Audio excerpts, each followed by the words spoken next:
Heroes created by people's imagination live and commit their acts of bravery in our program, The Legend of Kazakhs. Legends are an invaluable cultural heritage passed down from generation to generation.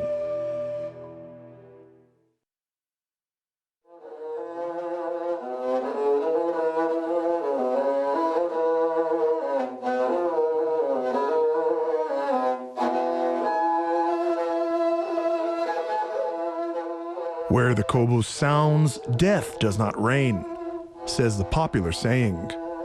The kobyz can be called a kind of carrier of the history of the Kazakh people. It is a sacred instrument. Ordinarily, people were even afraid to touch it because they believed that the kobyz, like the owners of the instrument, shaman, possessed a wonderful magical power and is capable of influencing the fate of a person. According to legends, the kobyz and its music could drive out evil spirits, sickness, and death. The deep, vibrating sound of the kobyz is able to immerse a person in a trance. The image of this unique instrument was found in rock paintings in the area of ancient Ulitau and Karkarali. Some scholars believe that the Central Asian instrument, like the kobyz, got to Byzantium in Spain, where it became the forerunner of the modern violin. Many legends exist about the appearance of the kobyz, and now it is believed that it was the post-songwriter Korkut who created the kobyz on which he played. Kobyz and melodies called sirens are played. There are 24 of them. In ancient times, melodies performed on the kobyz were dedicated mainly to birds and animals. So how did the kobyz appear on this earth? Let's hear a legend about it.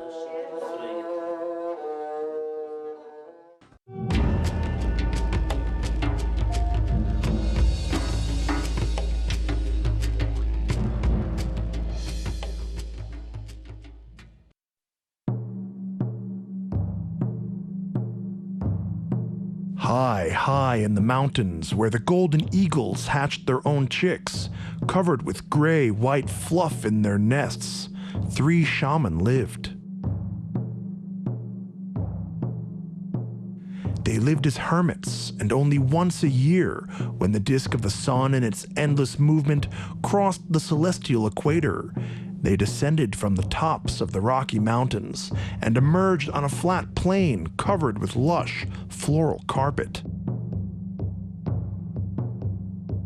There they lit a fire and conducted a long conversation about the universe, about the forces of good and evil, and about life and death.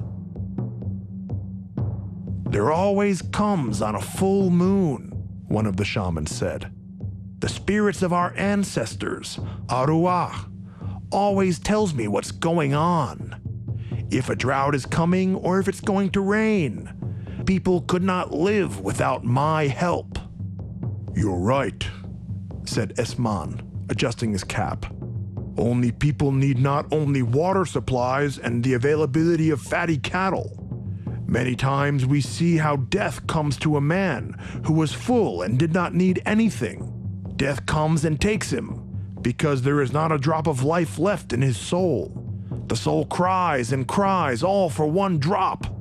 So the mother is buried with her dead child, and the wife rushes to the grave of her husband and dies on his cold chest. People need peace of mind, and I give that to them. I take away their grief and their sorrow, and then life goes on." Yes, a third shaman said, named Janshu. He was attentively following the conversation. "We cannot argue with you, but human life is complex and multifaceted.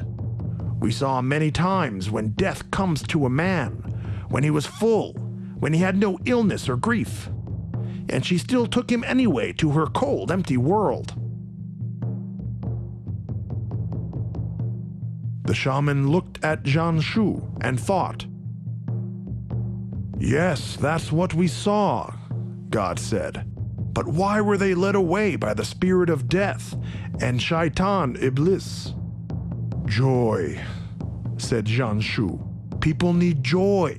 Otherwise their lives become empty and meaningless. and then they have nothing to hold on to in this earth. So evil spirits immediately come into their house.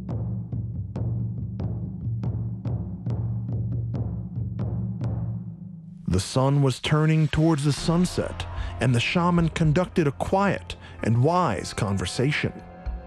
Suddenly, a cold, gusty wind rose, and the shaman stopped, looking at each other, and shivered. The piercing cold, slowly like a snake, crawled into the folds of their dressing gowns and painfully plucked on their whole bodies. "Goodness to you, shaman," whistled a thin, unpleasant old woman's voice. "You've talked about me, so here I've come." Everyone looked back, but there was nobody around. "What for?" said God in a dry, firm voice. "Did we call you?" "Isn't it so?" "No, we were just talking about you, but we haven't invited any guests." "Ah ha ha ha ha," the voice whistled and laughed, piercing the ears of the shaman. "It's true, I'm usually an uninvited guest. So why have you come to our fire?" "To sit and to talk, to stay in a circle of people. After all, you know, as no one else knows, that there is no true evil or no true good. Here I've come to you for advice. Ha ha ha ha. To you I've come for advice, you wise shaman." The snow whirlwind rose up, and the milky veil slowly disappeared, and they saw a beautiful virgin in snow-white clothes. "Why are you so beautiful today?" Jianshu asked. "We've never seen anyone looking like that." "I want to capture the one whose term in the cycle of the earth has come to an end," the girl said in her old voice. "Whom are you talking about?" they asked excitedly, and Esman fixed her gaze on the sparkling eyes of death. "About Korkut," she answered. "What?" they answered almost in a chorus. "Yes," Death said softly. "All men are mortal, and his end has come." "But he's one of the most worthy people," God exclaimed. "When he begins to sing his songs, even the birds and the beasts freeze. His words penetrate the heart and heal the soul. His songs are clear and sonorous, like a mountain stream." "Yes," Jianshu answered. "When Korkut sings, the stars in the sky sparkle brighter, and even the raging wind subsides, lulling to his song. And you know how hard life is in the villages. People do not have much joy. Songs, that's the joy of the people. With them they celebrate holidays and give birth to children. They lull babies and bury old people. Without a song, they cannot go on. I am not the decider of his fate. I can only postpone his departure a little. I do not want to be unfair to Korkut. If he is such an Akhun as you say, then let him create a song or a melody in which there will be a sweet smell of the flowering steppe and the neighing of the sturdy stallions, or the crying of a baby, the breath of wind or the light of a golden moon, the laughter of a child, the scream of an eagle and the howl of a wolf. If he can sing or play such a melody, then he will be able to admire the bright sun for many years. Therefore, I give him, for this task, 1 day." Death made her pronouncement and immediately dissolved, becoming a thick, sticky fog. The shaman sat for a long time in front of the fire. They were silent. Each of them was thinking hard about how to help Korkut. If we can help the Akhun to create a song about what the spirit of death has told us, began the wisest shaman of God, then how do we reflect the light of the moon and the breath of the wind? It's impossible to express these things in words. The shaman nodded. "Then," the bogey continued, "only the melody would remain, and in it we can express all that she asks for." They began to ask the spirits of their ancestors, and they heard from them the answer that there was no such musical instrument on the earth that could perform this melody. So the next day the shaman decided to send Janshu for the Akın, and they did just that. Janshu went down to the village to the yurt where Korkut lived. He saw the shaman sitting near him and treated him with fresh kobyz. Janshu told him everything and didn't hide a thing from him. Korkut grabbed his head. The bad news, like a sharp spike, dug deep into his heart. "We've decided," the shaman continued, "to help you. Death will depart from you. Come to us, and together we'll think of what to do." Janshu and Korkut climbed high into the mountains and saw the two shaman, Boje and Esman, sitting near the fire. They greeted the Akın and seated him beside them. The caustic smoke hung low in the air, and the shaman listened to the voices of the spirits. "His body will be of black pine," Boje said. "This tree sings like no other. It harbors the power of the earth and the purity of the sky. The upper deck should be from the skin of the belly of a camel," Esman said. "A teak, support for the strings, from the horn of a mountain goat," Janshu added. "And the strings from the hair of the tail of a 5-year-old stallion. And let this kobyz become the wings for your thought, the light for your path, and the savior of your soul," Boje said. The shaman and Korkut started their work. The bright stars sparkled in the sky, and the beautiful moon appeared. But they worked tirelessly in the light of the burning bonfire. And as soon as it started to dawn, Korkut held the kobyz in his hands. He made a string, and he tied a bundle of horsehair to the two ends of the curved branch, and fastened it with a strong thread from camel's hair. He grabbed the bow with his hand.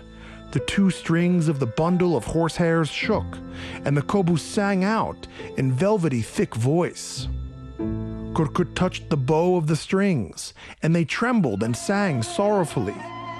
Then wolves began to howl, and horses ran, and the sound of a fired arrow.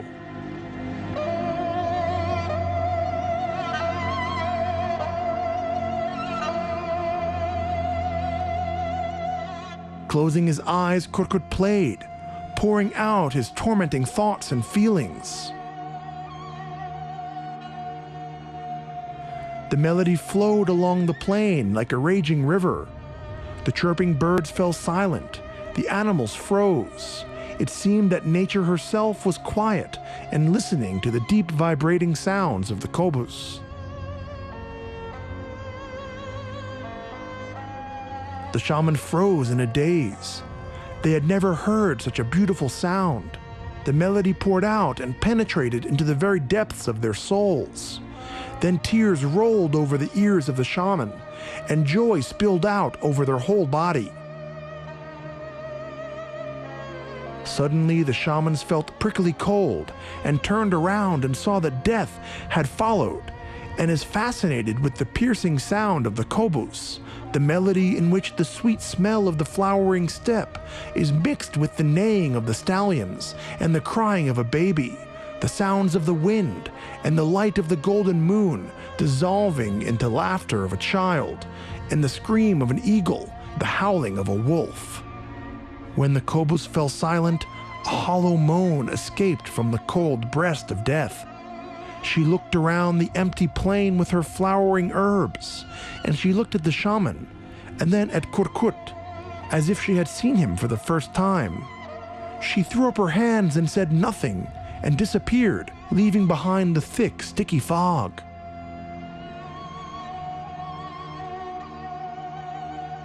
Korkut again touched the bow of the strings, and put his whole soul into the melody, and the wonderful sounds of his strings sounded all over the valley. It reached the people, filling their hearts with great joy.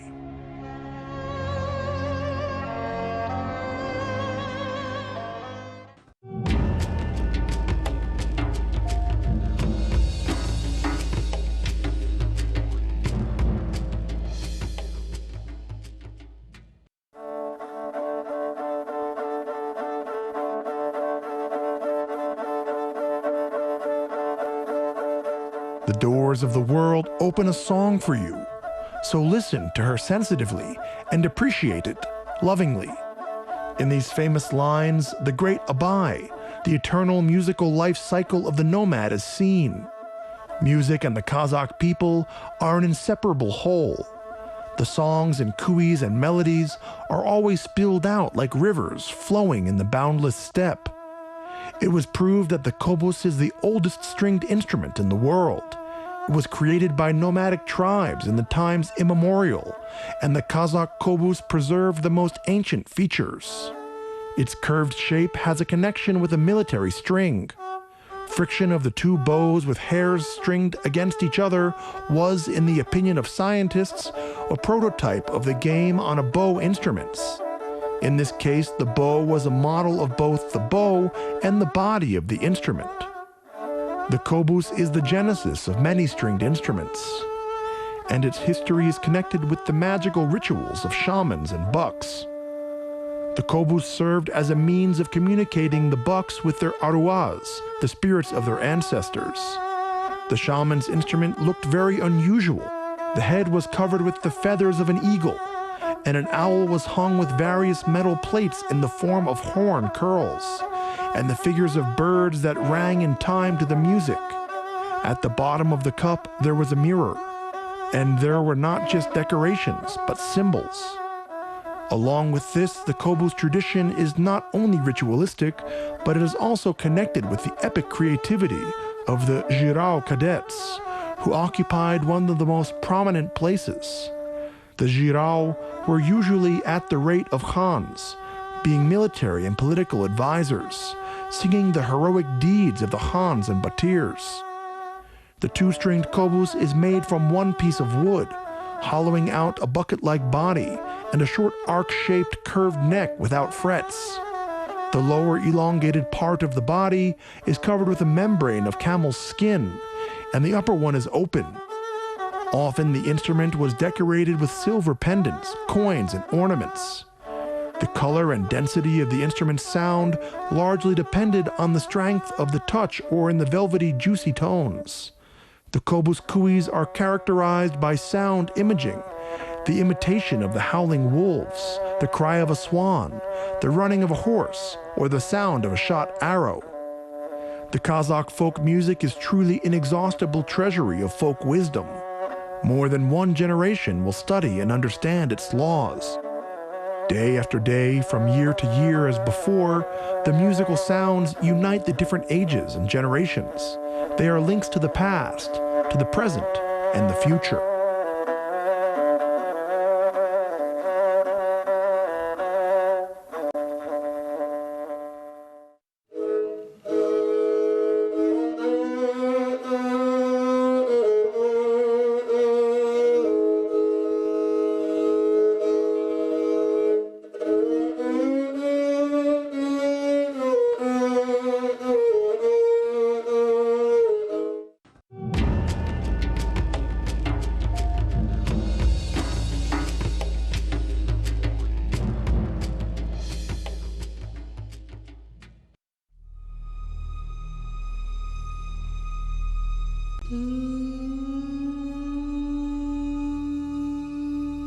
The boundless steppe, the wide expanse of sun and sky, the free winds are ferocious, just like the herds of the free-spirited horses.